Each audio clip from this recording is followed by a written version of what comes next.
महत्वाच्या महाराष्ट्रामध्ये कायदा व सुव्यवस्थेचे जे 3-13 उरलेले आहेत आणि त्याची तुलना श्वानाशी म्हणजे कुत्र्याशी जी केली जाते, तर त्या उपमुख्यमंत्र्यांनी हर कुत्ते का दिन आता हे पण लक्षात ठेवलं पाहिजे।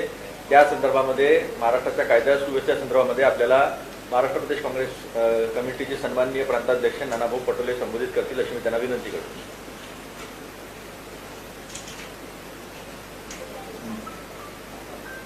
छत्रपती शिवाजी महाराजांच्या महाराष्ट्राला काळीमा लावण्याचं पाप भाजपप्रणीत जे महाराष्ट्रातलं एकनाथ शिंदे, फडणवीस, अजित पवारांचं जे सरकार आहे, येड्याचं सरकार आहे, या सरकारने महाराष्ट्राची प्रतिमा मलिन केली। सरकार आपल्या दारी असं सांगून गुंडांना सोबत घेऊन आता या राज्याच्या लोकांना गोळ्या मारण्याचं पाप हे सरकार करते आहे। पक्ष चोरणं, आमदार चोरणं, खासदार चोरणं हे सगळं या सत्तेच्या भरोश्यावर या लोकांचं चाललेलं आहे। पण सत्तेचा अर्थ डाका आणि चोऱ्या करणं नसते। सत्तेचा अर्थ हा जनतेला सुरक्षितता देणं, सगळ्यांना समान न्याय देणं हा सत्तेचा अर्थ असतो। पण भाजपने सत्तेचा जो दुरुपयोग केलेला आहे त्या दुरुपयोगाचा आम्ही निषेध करतो आणि जे सातत्यानं आमदार असतील त्यांचे गोळ्या मारतात आहे पोलीस स्टेशनमध्ये। कालची घटना तर अजून भयावह आहे। जळगावमध्ये झालेली घटना आपण पाहिलेली आहे की त्यांच्या भाजपच्याच नगरसेवकांना गोळ्या मारल्या गेलेल्या आहेत। यवतमाळच्या चौकात गोळ्या मारल्या गेलेल्या आहेत। महाराष्ट्रामध्ये सगळीकडे या पद्धतीचं गुंडाराज जो भाजपने निर्माण केलेला आहे, मला तर असं वाटतं की जनाची नसेल तर मनाची तरी राज्याच्या उपमुख्यमंत्र्यांनी, गृहमंत्र्यांनी ठेवावी। ते लोकांच्या मृत्यूंना, त्यांच्या अकार्यक्षमतेला ते लोकांना सांगतात की कुत्रा गाडीच्या खाली आला आणि मेला तरी ते गृह खात्याची जबाबदारी आहे। या पद्धतीचं टोलवाटोलवी करण्याचा अधिकार तुम्हाला दिलेला नाही। बेजबाबदार अशा पद्धतीचं वक्तव्य करून महाराष्ट्राची जी दुर्गती आपण केलेली आहे, कायदा सुव्यवस्थेचे 3-13 वाजवलेले आहेत, याच्यापासून तुम्हाला पळता येणार नाही। जनाची नसेल तर मनाची असेल तर तातडीनं राजीनामा द्यावा आणि आम्ही तर उद्या माननीय राज्यपाल महोदयांना भेटू आणि सांगू की तातडीनं महाराष्ट्रामध्ये राष्ट्रपती राजवट लागू केली पाहिजे, हे सरकार बरखास्त केलं पाहिजे। शेतकऱ्या या राज्यामध्ये ना शेतकरी सुखी आहे, या राज्यामध्ये ना तरुण सुखी आहेत। महागाई इतकी मोठ्या प्रमाणात वाढवून ठेवलेली आहे आणि या पद्धतीचं जे वातावरण आज महाराष्ट्रामध्ये, शाहू फुले आंबेडकरांच्या महाराष्ट्रामध्ये महिला सुरक्षित नाही, या राज्यामध्ये कोणी सुरक्षित नाही, अशी जी परिस्थिती झालेली आहे। आणि म्हणून राज्यपाल महोदयांनी तातडीनं या सरकारच्या बरखास्तीचं राष्ट्रपती महोदयांकडे विनंती करावी, अशा पद्धतीची भूमिका उद्या आम्ही माननीय राज्यपाल महोदयांकडे करणार आहोत। एक दुसरा महत्त्वाचा मुद्दा आहे की ज्या पद्धतीनं त्यांनी सुद्धा स्वतः आत्महत्या केली, कुठेतरी राजकीय कल किंवा वैमनस्य दिसते का? वेगवेगळ्या नेत्यांवर त्याचे फोटो आहेत। आपल्याला पाहायला मिळत असेल की राज्यातला IPS असेल की IAS असेल, या प्रशासकीय व्यवस्थेमध्ये जी दहशत आहे, या सरकारचा जो गुंडाराजाचा प्रभाव आहे, आपण पाहिलं की राज्याच्या मुख्यमंत्र्यांच्या बरोबर तडीपार गुंड त्यांच्याबरोबर फिरताना आपण पाहतोय आणि ज्यावेळेस राज्यकर्त्यांच्या बरोबर तडीपार गुंड फिरताना आपण पाहतोय, कसब्याच्या निवडणुकीमध्ये तर यांनी त्यांचा सर्रास वापर केला। आम्ही आक्षेपही घेतला होता की तडीपारांना तडीपारी वापस घेऊन मतदानावर कसा प्रेशर आणता येईल, हा पण प्रयत्न राज्याच्या सरकारने कसब्याच्या निवडणुकीमध्ये केलेला होता।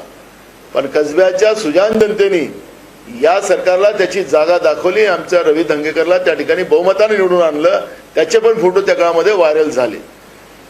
गुंडाराज आणि गुंड्यांचं सरकार आहे का, ही परिस्थिती आज निर्माण झालेली आहे।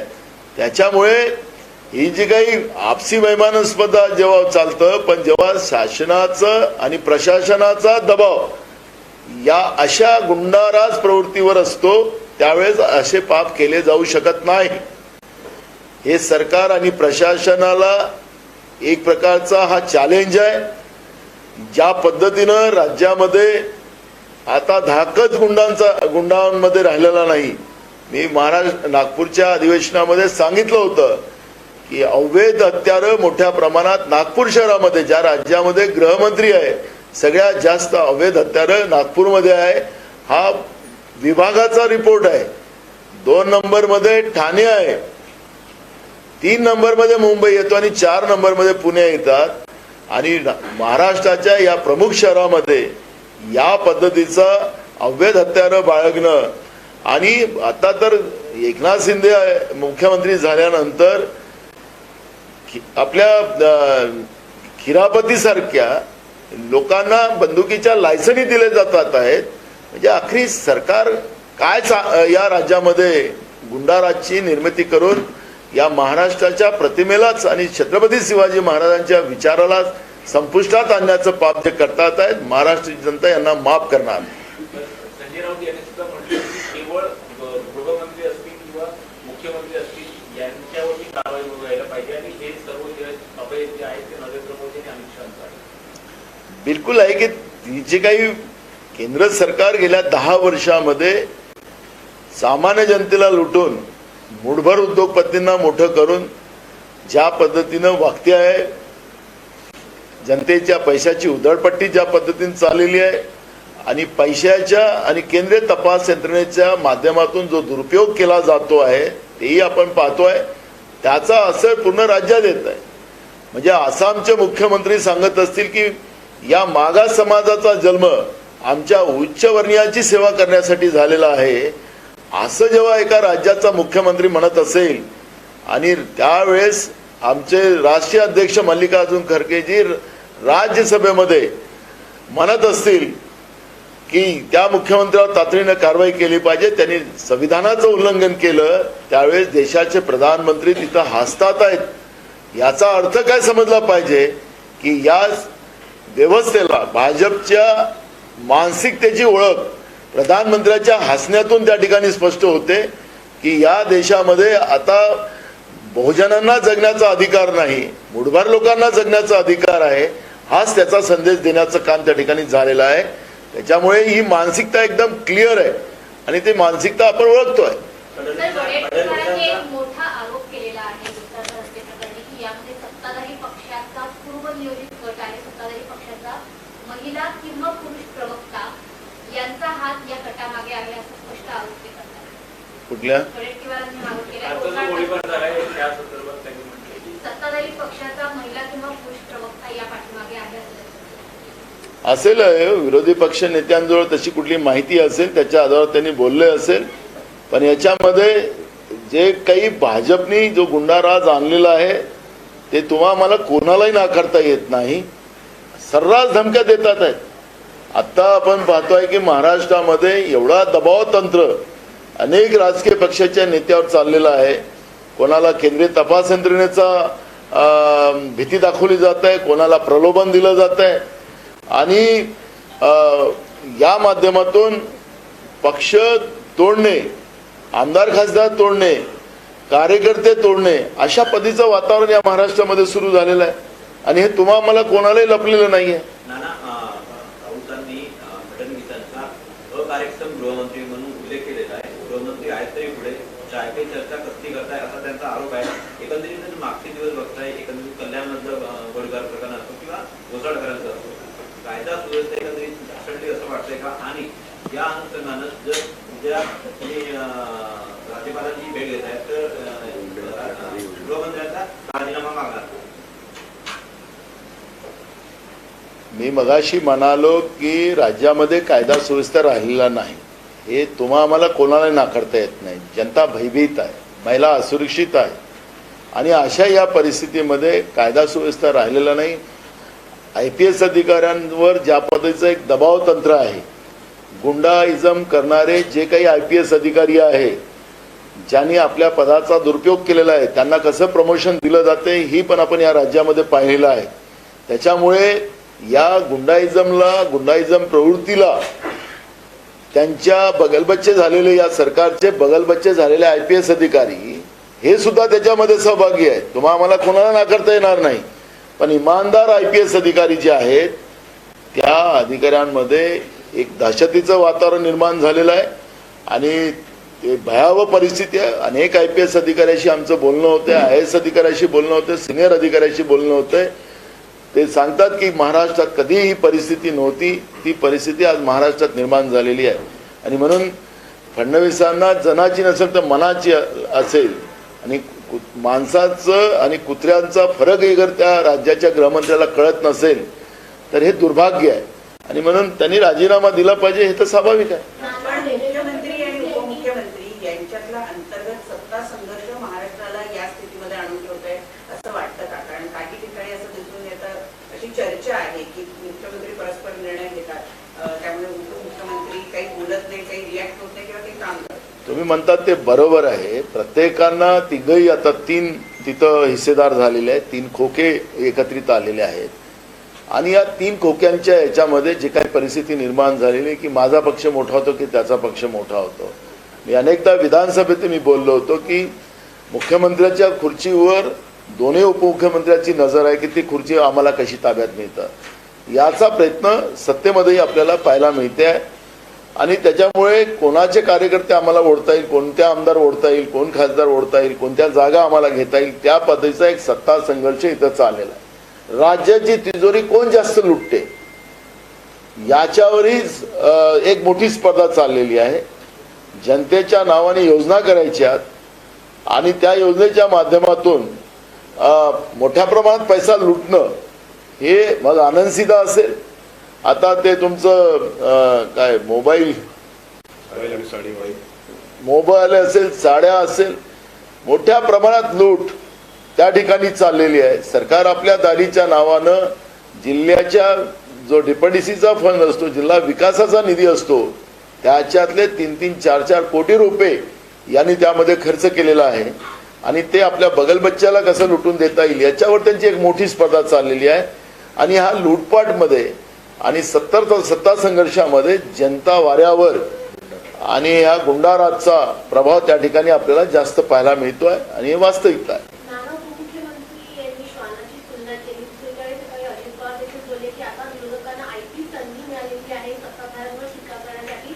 मात्र असं असताना देखील उल्हासनगरमध्ये ज्यांनी गोळीबार केली ते आमदार गायकवाड भाजपचे यांचा राजीनामा अद्यापही घेतला गेलेला नाहीये त्याच्या पक्षाकडून. तुम्हाला काही दिवसांनी गणपत गायकवाडांचं भाजपमध्ये प्रमोशन झालेलं पाहायला मिळणार आहे. कारण की तिथं जो तडीपार माणूस असतो त्याला जास्त महत्व असतो, जो जास्त गुंडाराज करेल त्याचं जास्त महत्व आहे. त्यामुळे या भाजपचं जो खरी असली चेहरा आहे तो लोकांच्या समोर आलेला आहे. त्यामुळे त्याचा राजीनामा नाही, त्याचं उलटा प्रमोशन हे BJP करतील, ही त्यांची मानसिकता आहे. चंद्रशेखर बावनकुळे यांनी तुमच्या राजीनाम्याची मागणी केलेली आहे. ते म्हणतायत की OBC आणि मराठा हे जे काही चाललेलं आहे, तुम्ही OBC नेते स्वतःला म्हणवता आणि अशा पद्धतीनं सगळं राजकारण सुरू असताना खरं तर तुम्ही राजीनामा दिला पाहिजे. ज्या पद्धतीनं विरोध तुमच्याकडनं अपेक्षित आहे तसा विरोध होत नाही. कळत नाही, पागल झाले ते लोक. पागल लोकांच्या गोष्टी इकडे आमच्याकडे करू नका. मला एक सांगायचं, सरकार राज्यात माझं नाही, सरकार केंद्रात माझं नाही, माझ्या पक्षाचं नाही. हे OBC मराठा वाद फडणवीसांनी निर्माण केलेला आहे. हे मराठा पण म्हणतात आणि OBC पण म्हणतात, हे जाहीरपणे म्हणतात ते लोक. पण हे सगळं असताना आहे की नाही मला माहिती नाही डोक्यात, तर माझा राजीनामा मागायची काही गरज नाही. मी कशाला ट्रॅपमध्ये फसू. सरकारने जेव्हा सर्वपक्षीय मीटिंग झाली त्यामध्ये सांगितले की OBCच्या आरक्षणाला आम्ही हात न लावता, सरकारचा बयान आहे, तुम्हाला मुख्यमंत्री उपमुख्यमंत्री सगळ्यांनी दिलेला आहे की OBCच्या आरक्षणाला हात न लावता आम्ही मराठ्यांना आरक्षण देऊ. तर मग त्यांच्या भांड्यात मला पडायची काय कारण आहे. म्हणून मी म्हटलं की पागल लोकांच्या गोष्टी इकडे करून ज्याला काही महत्वच नाही आणि त्यांचं महत्व काय आहे त्या भाजपमध्ये मला त्यांच्यापेक्षा जास्त मला माहिती आहे. त्याच्यामुळे मी त्यांच्यावर प्रतिक्रियाच देणार नाही आणि ते काही माझ्या याच्यात नाही आहे. माझ्या निशाण्यावर जसं आज ते मोर्चे काढतात आहेत राहुल गांधींच्या विरोधात. किती वर्ष काँग्रेस, नेहरूजी, गांधीजी यांच्यावर ते मोर्चे काढतील, त्यांच्या विरोधात बोलतील, हे आता जनताच त्यांना प्रश्न विचारते. 10 वर्ष तो तुमचं सरकार झालं. आमचे नेते राहुल गांधीजींनी सांगितले की ओबीसीची जातीनिहाय जनगणना झाली पाहिजे. देशाचे प्रधानमंत्री अगर नरेंद्र मोदी ओबीसीचे आहेत असं ते म्हणतात, मागास समाजाचे आहेत ते असं म्हणतात. आपल्याला माहितीसाठी सांगतो की जेव्हा 2012 मध्ये नरेंद्र मोदीजी पहिल्यांदा 2002 मध्ये जेव्हा प्रधानमंत्री नरेंद्र मोदी जी त्या गुजरातमधले पहिल्यांदा मुख्यमंत्री झाले, तर त्या ठिकाणच्या सगळ्या पेपरला बातम्या आल्या होत्या, मॅगझिनमध्ये आलेल्या होत्या. ते आमच्या गुजरातचे PCC अध्यक्ष सतीशसिंग गोयलनी ते सगळं दाखवलं मीडियाला. ते आज सांगितलं की अति उच्चवर्णीय सुपर अप्पर कास्ट या जातीचा पहिला मुख्यमंत्री गुजरातमध्ये झाला. अशा पद्धतीच्या हेडलाईन गुजरातच्या पेपरमध्ये आलेल्या होत्या. त्याचं आमच्या हे दाखवलं. मग आता त्यांच्या जातीचा प्रश्न आलेला आहे. ती जात ते मुख्यमंत्री झाल्यानंतर ती जात ओबीसी प्रवर्गात टाकण्यात आली आणि भाजपला ज्या पद्धतीने एक वातावरण मागास समाजाचं, जिथं रेल्वे स्टेशन नाही तिथं चहा विकलायला दाखवलं त्यांनी, अशा पद्धतीची एक स्क्रिप्ट तयार केली. हे आता लपलेली नाही आहे. मग ते आहेत की नाही त्याच्या सर्टिफिकेटमध्ये आम्ही जाणार नाही. ते किती शिकले त्यांच्या डिग्रीमध्ये आम्ही जाणार नाही. देशाचे गृहमंत्री दाखवतात कधी कधी मधा डिग्र्या, त्याच्यामध्ये आम्हाला जायचं नाही. पण ओबीसीच्या जातीनिहाय जनगणना करायला विरोध का, हा प्रश्न या ठिकाणी निर्माण होतो. म्हणून त्यांच्या जातीचा प्रश्न निर्माण झालेला आहे.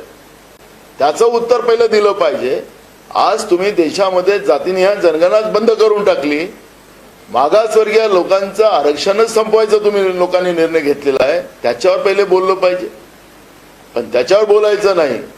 पण गांधी परिवारावर सातत्याने टीका करून तुम्ही 10 वर्ष सत्ता भोगली. तुम्ही भोगली, मी भोगली शब्द वापरतो. यांनी देशाच्या जनतेसाठी या सत्तेचा उपयोग केला नाही. यांनी स्वतःसाठी सत्ता भोगली, देशाच्या जनतेला लुटलं. डॉक्टर बाबासाहेब आंबेडकरांचं आर्थिक धोरण बदलून मोदी अमित शहाचा GST आणला आणि BJPचा GST आणला आणि त्याच्या माध्यमातून सामान्य लोकांना लुटून या देशाच्या असंख्य लोकांना गरीब करायला तुम्ही निघालेला आहात. हे आम्ही सगळेजण पाहतोय. आणि त्याच्यामुळे तुमच्या या सगळ्या बगरमचक्या असू जे भाजपवाले मोर्चे काढतात आहेत राहुल गांधींच्या विरोधात, त्याचा काही फरक पडणार नाही. राहुल गांधींना हे एवढे घाबरतात आहेत. मणिपूर ते मुंबई राहुल गांधींची यात्रा जशी जशी पुढे सरकत आहे तिथं तसा लोकांचा प्रतिसाद मोठ्या प्रमाणात राहुल गांधींना मिळतो आहे. आणि त्याच्यामुळे यांची ही जी भीती यांच्या मनात निर्माण झालेली आहे. म्हणून राहुल गांधींना त्यांची प्रतिमा मलिन करण्याचा एक अयशस्वी प्रयत्न भाजप करते आहे. पण देशातली जनता राहुल गांधीला आता नेता मानते आहे, मानणार आहे. आणि राहुल गांधींच्याच नेतृत्वात देशामध्ये सरकार येणार, मी तुम्हाला आतापासून सांगतो.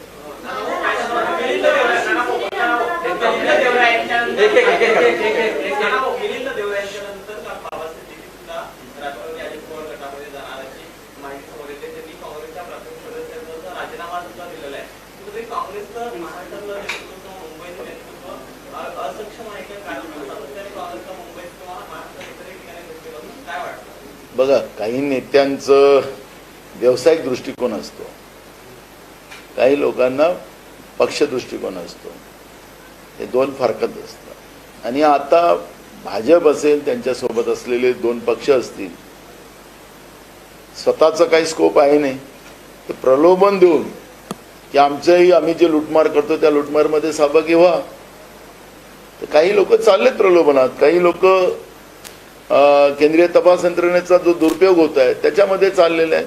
तर त्याला काँग्रेसला कुठलाही फरक होणार नाही, त्याची काळजी करू नका. मी तुम्हाला बाजूच्या तेलंगणाचं उदाहरण सांगतो. आमच्या काँग्रेस पक्षाच्या चिन्हावर निवडून आलेले अनेक आमदार, तिथले जे मुख्यमंत्री होते, काय नाव त्याचं, KCR चंद्रशेखर राव, त्यांनी घेऊन गेले होते. आमचे 4-5च आमदार वाचले होते. आम्ही नवीन लोकांना संधी दिली, बहुमतानं सरकार आमचं आलं. त्याच्यामुळे ही जी सगळी व्यवस्था आहे त्यांनी करावी. त्यांच्याजवळ आता सत्ता आहे, सत्तेचा दुरुपयोग BJP करते हे तर सगळ्यांनाच कळतं. बाबांचं जे प्रमाणे वक्तव्य होतं की कोणाचं बाबा सिद्दीकर ते आम्हाला आता आमच्या पक्षाचे राहिलेच नाही, त्याच्यामुळे आम्हाला काही त्यांच्याबद्दल. आणि आणखी 15 लोक जवळपास लाईन मध्ये आहेत पक्ष प्रवेशाची. अरे मला आम्ही सांगितलं ना तुम्हाला, जे काही जे प्रलोभन देत आहे तुम्हाला सगळ्यांनाच कळत आहे. नाही झालं तर EDCBची कशी भीती दाखवते तेही तुम्हाला कळत आहे. त्याच्यामुळे आम्हाला त्याच्यात फार काही त्याला जायचं नाही आहे. या सगळ्या याच्यामुळे काँग्रेसचाच फायदा होणार आहे. आणि तुम्हाला सांगतो महाराष्ट्रामध्ये बहुमतानं काँग्रेसच येणार, कारण की जनतेचा विश्वास हा काँग्रेसच्या प्रती आहे.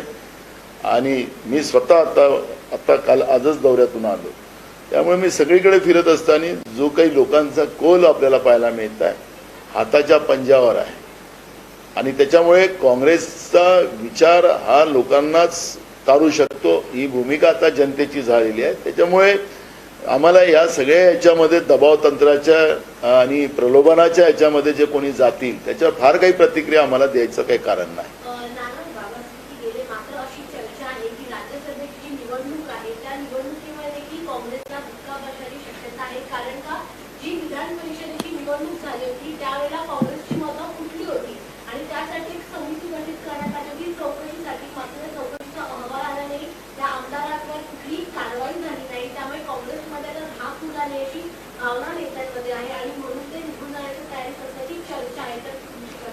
राज्यसभेच्या मतदानाचा जो असतो त्याला मतदान दाखवायला पाहिजे, ते दाखवलं जातं. मी स्वतः तिथं बसणार आहे. त्याच्यामुळे कुठलाही राज्यसभेच्या निवडणुकीमध्ये गडबड होणार नाही. आमचा एक खासदार राज्यसभेमध्ये कमी होतो आमचे कुमार केतकर साहेब, आणि त्याच जागी ही निवडणूक आहे. त्यामुळे एक खासदार काँग्रेसचा निवडून जाईल, त्याच्यामध्ये कुठलंही दुमत नाही. त्यामुळे इथं मी स्वतः बसणार आहे, तिथं वोट बघण्यासाठी. मी बसणार आहे तिथं वोट बघण्यासाठी. 2 दिवसात पता लागेल. 15 तारखेला विशेष अधिवेशन ओबीसी आणि मराठा आरक्षणाच्या संदर्भामध्ये जाणार आहे. काँग्रेसची या अधिवेशनामध्ये काय भूमिका आहे? मला मी त्यांचं कार्यक्रम पत्रिका पाहतोय, पण तिथं कुठंच नाही. त्यांना पुरवणी मागण्या मांडतात आहेत, बघ काहीतरी 26-27 तारखेला बजेट मांडतात आहेत. प्रश्न काहीच नाही. आता काय आहे त्यांचा अजेंडाच अजून आलेला नाही. त्याच्यामुळे अजेंडा आला नाही तर मी त्याच्यावर आता काय प्रतिक्रिया देऊ. महाराष्ट्राच्या इतिहासात हे पहिल्यांदा होती आहे. आता पुरवणी मागण्या आता महिनाही नाही झाला, पुरवण्या मागण्या 1 लाख कोटीच्या त्यांनी घेतल्या. महाराष्ट्रामध्ये हे पहिल्यांदा झालं. या राज्य सरकारनी या राज्याचा दिवाळा काढलेला आहे असं मला वाटतं. अर्थतज्ञांकडूनही तुम्ही माहिती घ्या की अखेरी आमचा जो बजेट वार्षिक बनतो त्या बजेटमध्ये आम्हाला जे काही वार्षिक खर्च आहे, काय डेव्हलपमेंटचा खर्च आहे, त्याचं फार 4-5, 10,000, 15,000 कोटीचं आम्ही पुरवणी मागण्या करू शकतो. पण 1-1 लाख कोटीच्या पुरवणी मागण्या 2 बजेटमध्ये त्यांनी घेणं म्हणजे राज्याचा दिवाळा निघालाय का? आता पुन्हा त्यांचा पहिला दिवस तो पुरवणी मागण्याचाच आहे. हे चाललं आहे महाराष्ट्रामध्ये.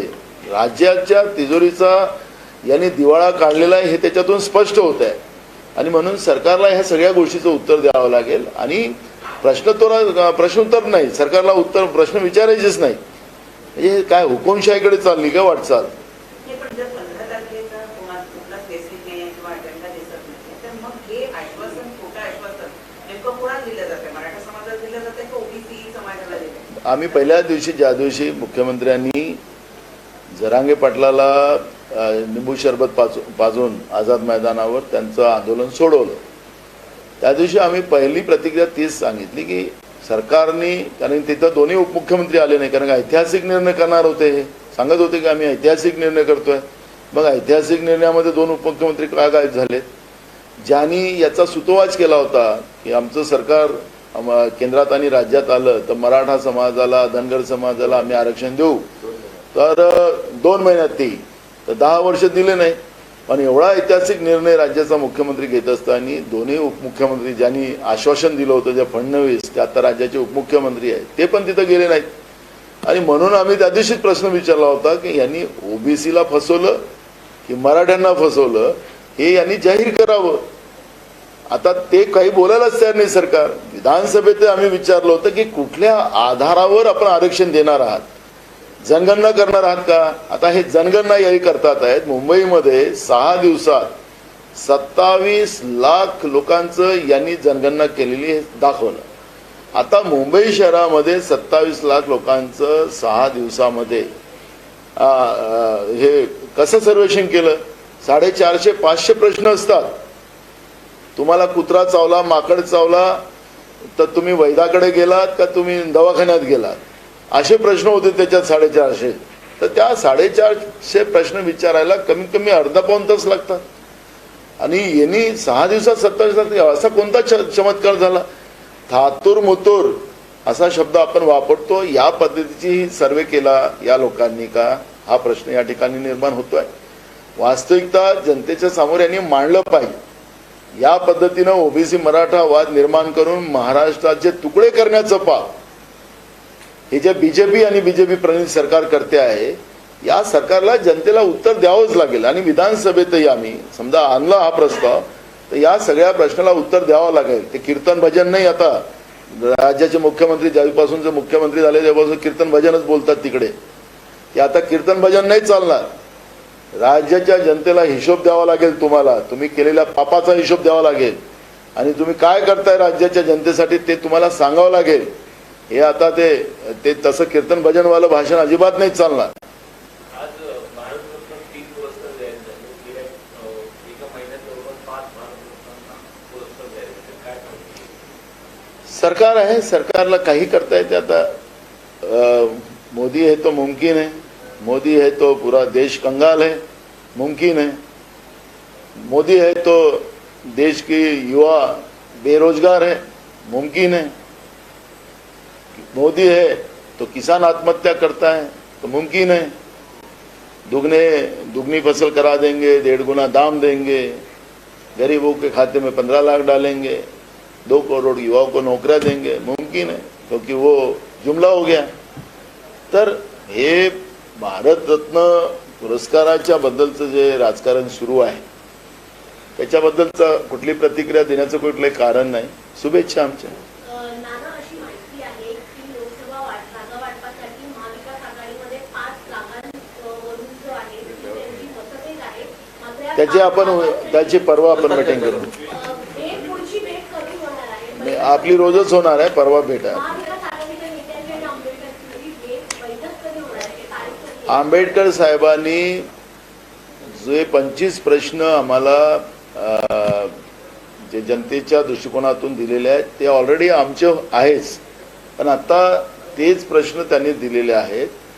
त्याच्यामुळे आंबेडकर साहेबांचं म्हणजे प्रकाश आंबेडकर साहेबांचं आणि आमचं जनतेच्या बद्दलची जी काही जे त्यांना गॅरंटी द्यायची आहे त्याच्याबद्दलचं आमचं एकमत झालेलं आहे.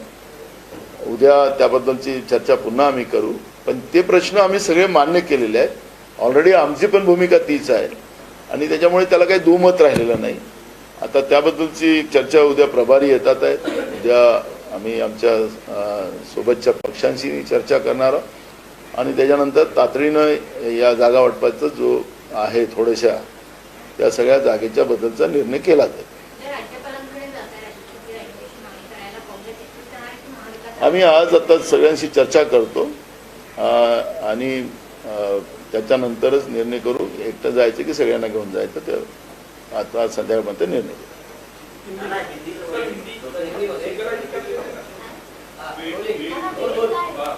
आता राज्यपाल महोदयांना वेळ मागतो ना.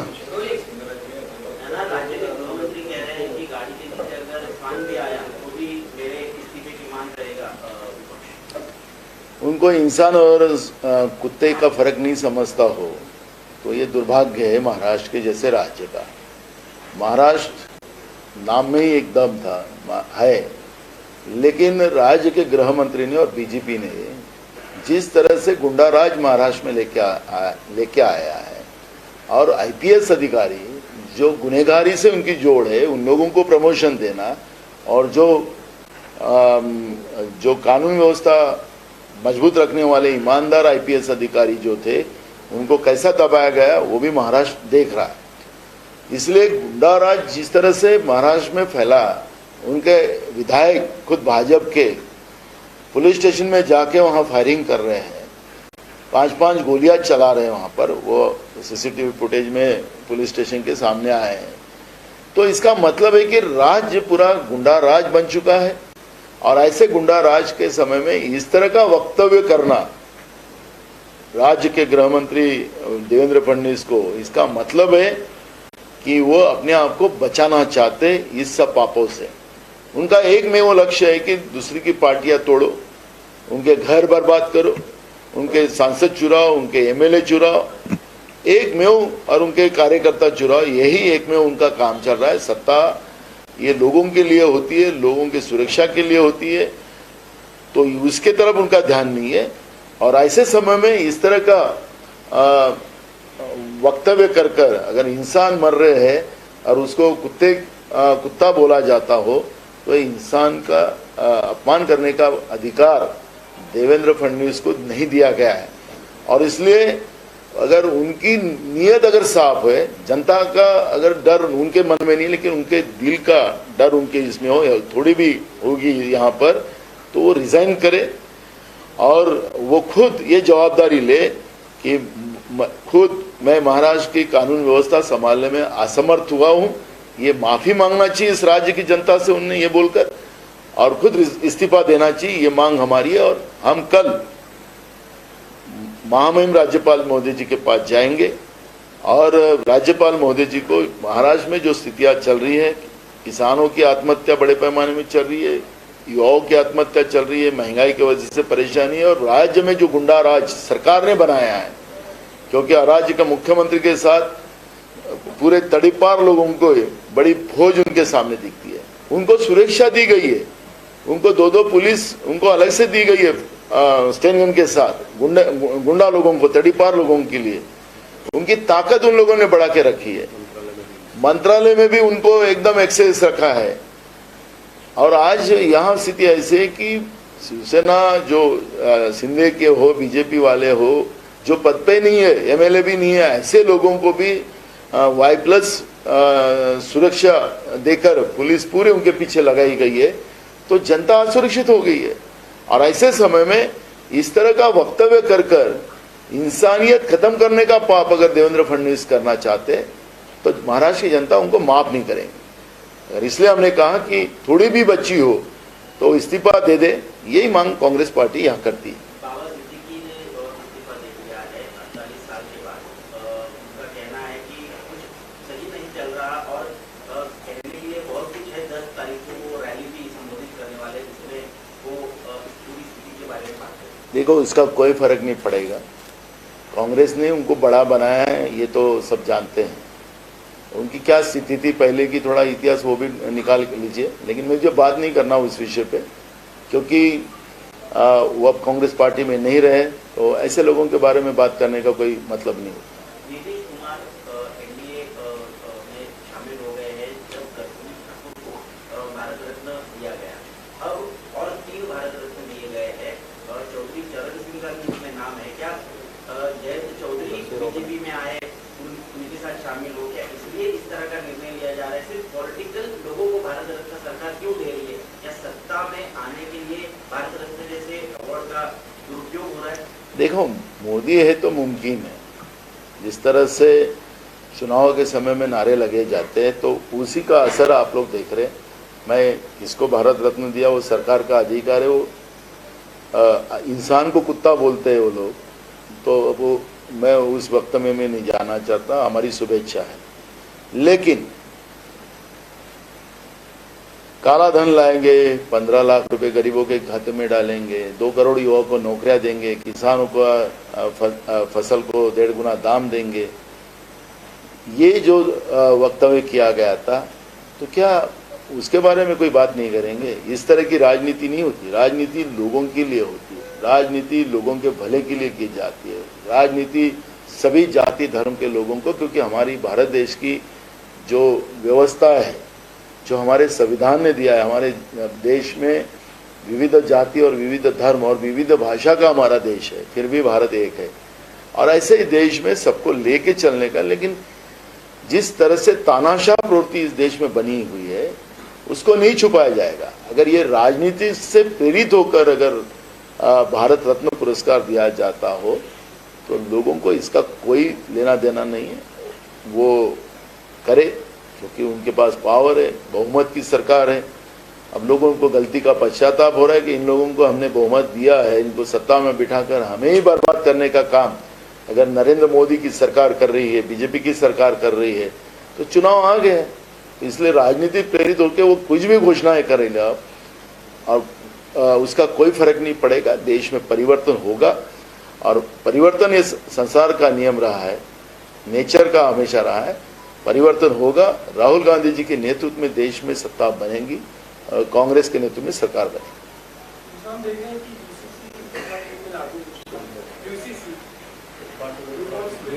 वो कल अपन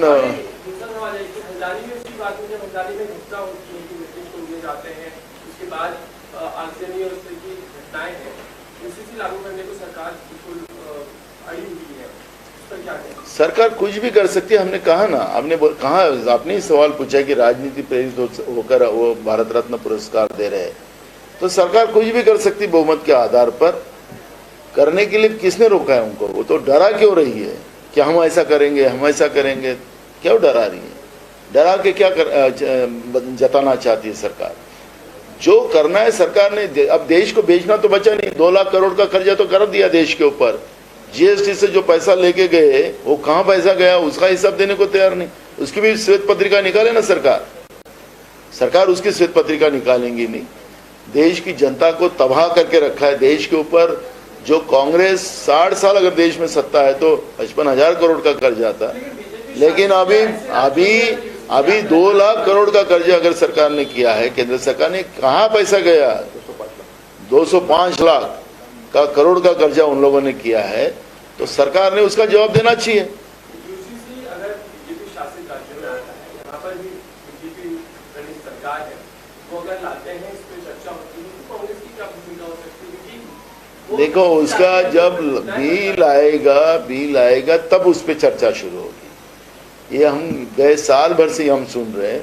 सरकार उसका सादा एक प्रस्ताव भी पार्लियामेंट में नहीं ला रहे।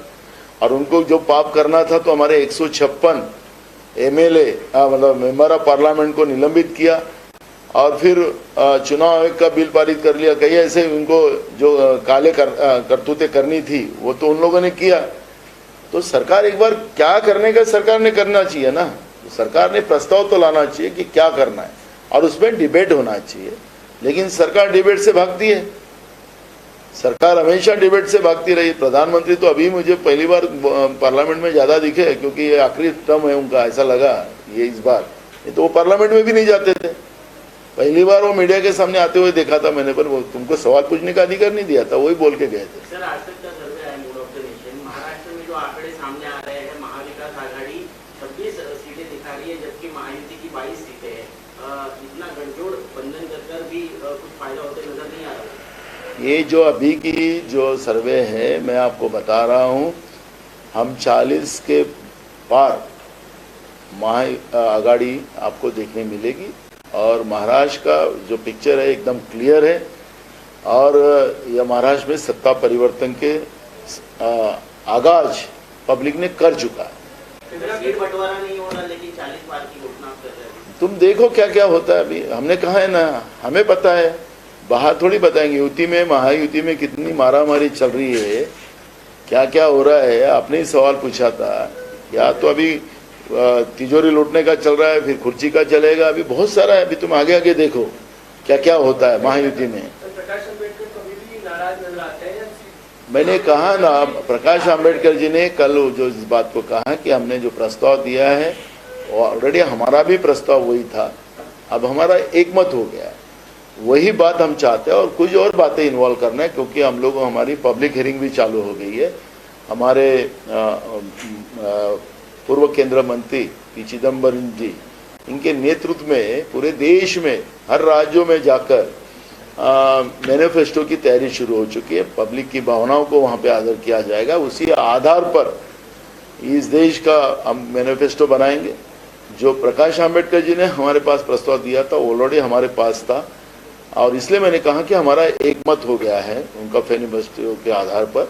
वो पूरी जो उन लोगों ने जिस तरह से सरकार आने के बाद हमें क्या करना है, तो वो बात और उनके और हमारे बातों में कोई फर्क नहीं है, हम एक साथ हैं। और अब सीट शेयरिंग के मैटर में भी हम चर्चा करेंगे। नाना फडणवीस यांना वारंवार दिल्लीत आल्यावर लागतंय.